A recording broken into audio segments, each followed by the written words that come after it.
अभी हाल ही में लॉन्च किया गया है दुनिया के सबसे बड़े रॉकेट को तीसरी बार। ये रॉकेट है स्टारशिप, जो कि बनाया गया है स्पेस एक्स कंपनी के द्वारा। एक प्राइवेट कंपनी है जिसके मालिक हैं इलोन मस्क। इलोन मस्क को आप ऑलरेडी जानते ही होंगे, दुनिया के सबसे अमीर इंसानों में से एक हैं और स्पेशली इनकी जो कंपनीज है वो बार बार फेमस होती ही रहती है। मतलब कि अलग अलग फील्ड में इन्होंने अपनी कंपनी बनाई हुई है। दुनिया की जो सबसे बड़ी इलेक्ट्रिकल कार मैन्युफैक्चरिंग कंपनी है टेस्ला, वो भी इन्हीं की है और स्पेस में भी ये अच्छा खासा काम कर रहे हैं। जो रॉकेट है इसको कमर्शियली यूज किया जाने वाला है अलग अलग फील्ड्स में, और जो सबसे प्राइमरी यूज इलोन मस्क बता रहे हैं वो ये है कि इसके इस्तेमाल से मून के ऊपर एक बेस बनाया जाएगा, जिसकी मदद से वहां पर इंसानों को रेगुलरली ले जाया जा सकता है। कमर्शियली यूज किया जा सकता है, मतलब कि टूरिज्म की तरह यूज किया जा सकता है। चांद के ऊपर हम लोग टूर मनाने के लिए जा सकेंगे ऑब्वियसली। और अगर साइज की बात करें तो ये एक बहुत ही बड़ा रॉकेट है। इसकी हाइट 400 फीट से ज्यादा है और ओवरऑल मास के अंदर ये 5000 टन है। अगर आपको कंपैरिजन से बताऊं तो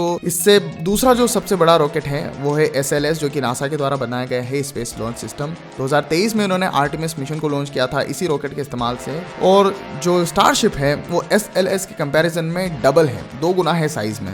आप इसी बात से समझ सकते हैं कि कितना बड़ा ये रॉकेट है।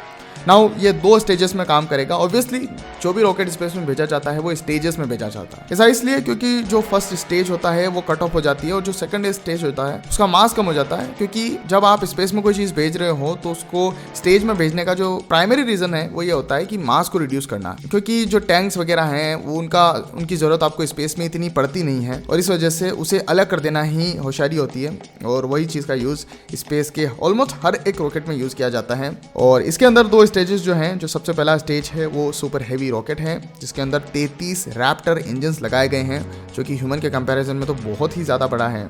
हर एक चीज जो इस रॉकेट के अंदर लगाई गई है वो साइज में बहुत ही ज्यादा मैसिव है। ये इंजन्स पावर किए जाते हैं लिक्विड ऑक्सीजन के द्वारा और मीथेन के द्वारा, दोनों के कॉम्बिनेशन से फ्यूल बनता है और उसका इस्तेमाल किया जाता है। और इसी वजह से आप देखेंगे कि जब इसरो या फिर नासा कोई रॉकेट लॉन्च करते हैं तो उनकी वजह से चारों तरफ धुआं फैल जाता है, लेकिन जब स्पेसएक्स अपने रॉकेट्स को लॉन्च करता है तब उनमें से कोई धुआं नहीं फैलता है। और उसका कारण यही है कि ये लोग लिक्विड ऑक्सीजन और मीथेन के कॉम्बिनेशन का फ्यूल इस्तेमाल करते हैं, जो कि ऑलमोस्ट कोई भी धुआं क्रिएट नहीं करता है। और जो सेकंड स्टेज इसका होने वाला है वो है स्टारशिप। ऑब्वियसली उसके अंदर 3 रैप्टर इंजन हैं और 3 वैक्यूम इंजन हैं, क्योंकि जब स्टारशिप स्पेस में चला जाएगा, 100 किलोमीटर सरफेस के ऊपर चला जाएगा, वहां पर वैक्यूम स्टार्ट हो जाता है और इस वजह से वहां पर वैक्यूम इंजन होना जरूरी है।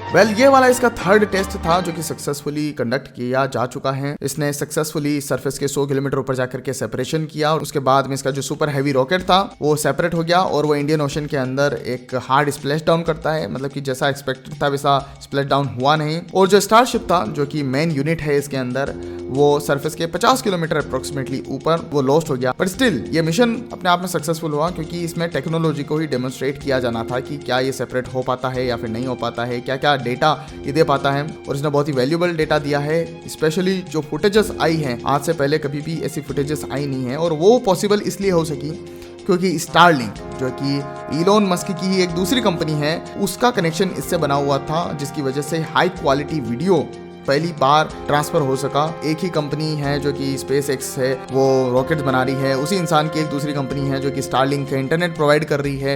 रिमोट से रिमोट एरिया में आप उसको यूज कर सकते हैं। और इवन जो रॉकेट्स ये कंपनी लॉन्च कर रही है उसके लिए भी जो इंटरनेट है उसके लिए भी कनेक्शन जो प्रोवाइड कर रही है वो स्टारलिंक ही कर रही है। SpaceX ने ऑलरेडी 2 प्राइवेट स्पेस मिशन को बेच दिया है। मतलब कि SpaceX की इतनी ज़्यादा डिमांड है कि लोग चाहते हैं कि स्पेस में वो जल्दी से जल्दी चले जाएं। और इस वजह से जो बिल्कुल अमीर लोग होते हैं, जो बहुत ही ज़्यादा अमीर रिच इंडिविजुअल्स होते हैं, वो अपने लिए स्पेस में जाने के लिए मिशंस बुक कर रहे हैं। और उन्हीं में से कुछ लोगों ने इनके 2 मिशंस को खरीद लिया है। जब भी SpaceX का ये स्टारशिप सक्सेसफुल होता है, उन लोगों को चांस मिलेगा कि वो स्पेस में जा सकें और वहाँ पर जाकर के वो स्पेस में घूम सकें, चांद तक जा सकें और ये सारे मिशन जो भी बाद में होने वाले हैं स्पेस टूरिज्म का, वो पूरा मजा ले सकें। साल 2026 में नासा इसी रॉकेट का इस्तेमाल करने वाला है आर्टेमिस को लॉन्च करने के लिए। आर्टेमिस जो कि इंसानों को पहली बार स्पेस में ले जाने वाला है। आखिरी बार इंसान अपोलो मिशन में स्पेस में गए थे और अब फिर से वो इवेंट आने वाला है जब नासा के आर्टेमिस मिशन के साथ में इंसान चांद की सरफेस पर लैंड करने वाला है। वो भी पॉसिबल इसी रॉकेट की वजह से हो पाएगा। So thank you for watching. आप अगर इसी तरह के मैटर में इंटरेस्टेड हैं तो आप इस चैनल को सब्सक्राइब कर सकते हैं, जहां पर हम इसी तरह की इन्फॉर्मेशन आपको प्रोवाइड करते हैं। Thanks for watching.